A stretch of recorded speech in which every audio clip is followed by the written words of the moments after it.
In 1990, David was introduced to international fashion model Iman at a small dinner party arranged by a mutual friend. Before the night was over, David had set his sights on a new romance. He claims that he knew immediately I was the one. It took me maybe a week. After 6 months together, the love-struck rock star proposed to his girlfriend over a candlelight dinner in Paris.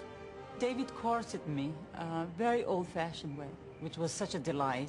People don't expect things like that from him. You know, they think he's so hip and happening, and but he's truly an old-fashioned gentleman. In April of 1992, David and Iman were married.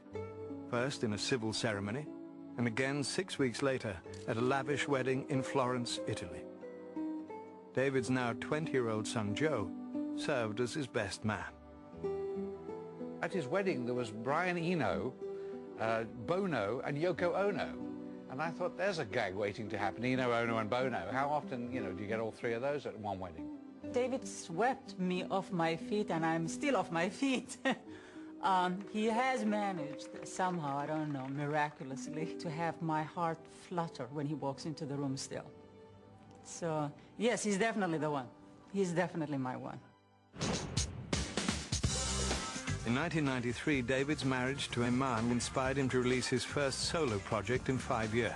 Black Tie, White Noise was a very personal album for David. It included Jump, They Say, a song he wrote about his brother Terry's suicide. He has no eyes, they say. He has no mouth. They say, hey, that's really something. They feel he should get some time. I say he should watch his ass, my friend. Don't listen to the crowd. They say, jump. It had been more than 7 years since Terry's death, and it had taken David nearly that long to come to terms with the tragedy. One almost gets a sense that Terry is this ghostly figure in his whole career, this sort of the path that he was fortunate enough not to take. That always seems to be a part of his work, the fine line between madness and insanity, and his music has, walked that line at times.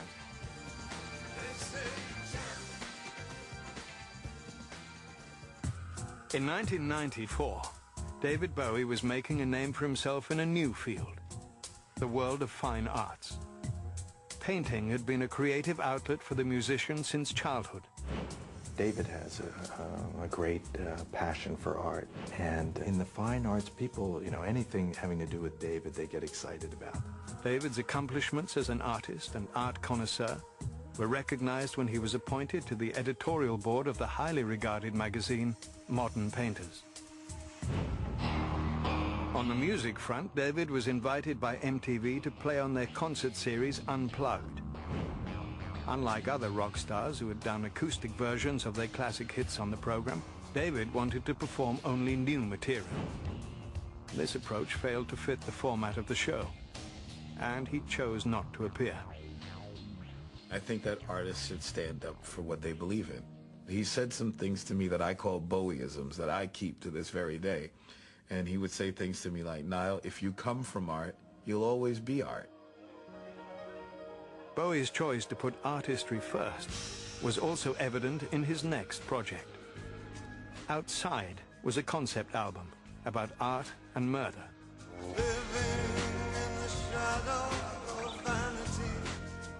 When David makes a song, he doesn't just make a song, he makes a character as well. All his songs, to me, are like little plays, And he's the playwright, and he's also the actor, in the things. And this was something he tried a lot on Outside. When it came time to tour with the album, Bowie invited Trent Reznor and his industrial rock band, Nine Inch Nails, to join him. He said he's just finished a new album that he doesn't expect it to sell well, and if we tour together, he expects his band will probably get blown off the stage because of what he's trying to do, but that's not, it doesn't matter, it's about, I have to do this.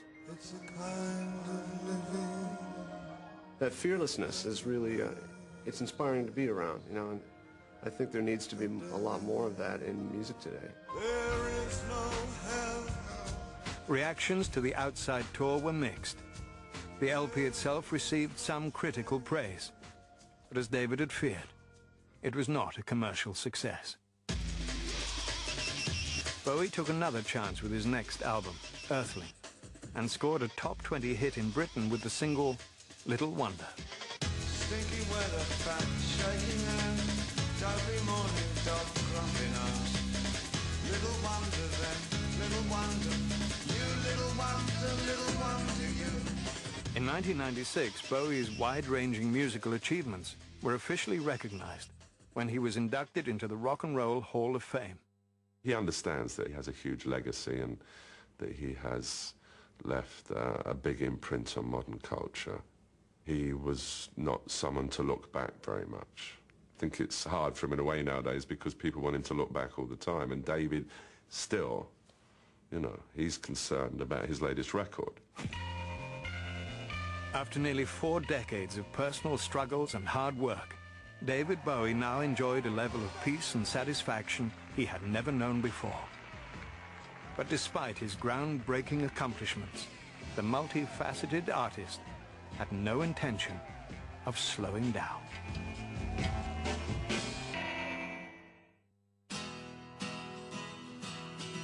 At the age of 53, David Bowie became a father again, when he and his wife Iman celebrated the birth of a daughter, Alexandria.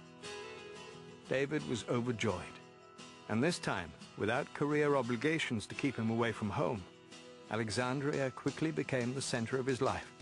She's totally spoiled by him. You know, of course, he was over the moon that her first word was Dada, and I kept on telling him, no, that's the easy word. No, he's not buying it. At one point, I asked him, I said, how are you, how's it going? And he says, oh, I'm a stay-at-home dad, you know. David owed the stability he now had in his personal life to years of being clean and sober. And all the while, David's relationship with his son Joe had remained close. My relationships with my friends, my family, everybody around me are so good and have been for so many years now. I wouldn't do anything to destroy that again. In 2002, David released Heathen under a new contract with Columbia Records. The initial single from Bowie's 35th album was Slow Burn. These are the darkest of all.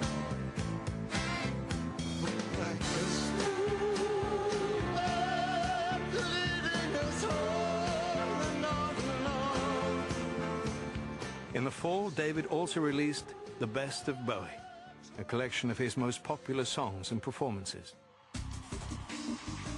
That same year, the 55-year-old rock visionary continued to energize the music scene when he headlined the Area 2 tour.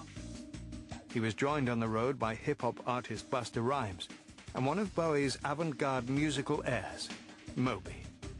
The new music that he's making, it's really remarkable. You know, it's just as good as music that he was making 10, 15, 20, 30 years ago. Wham, bam, thank you, ma'am. 1 month later, the 30th anniversary of Ziggy Stardust was celebrated with a digitally remastered version of Bowie's breakthrough album, along with a theatrical re-release of D.A. Pennebaker's concert film of Ziggy's last performance.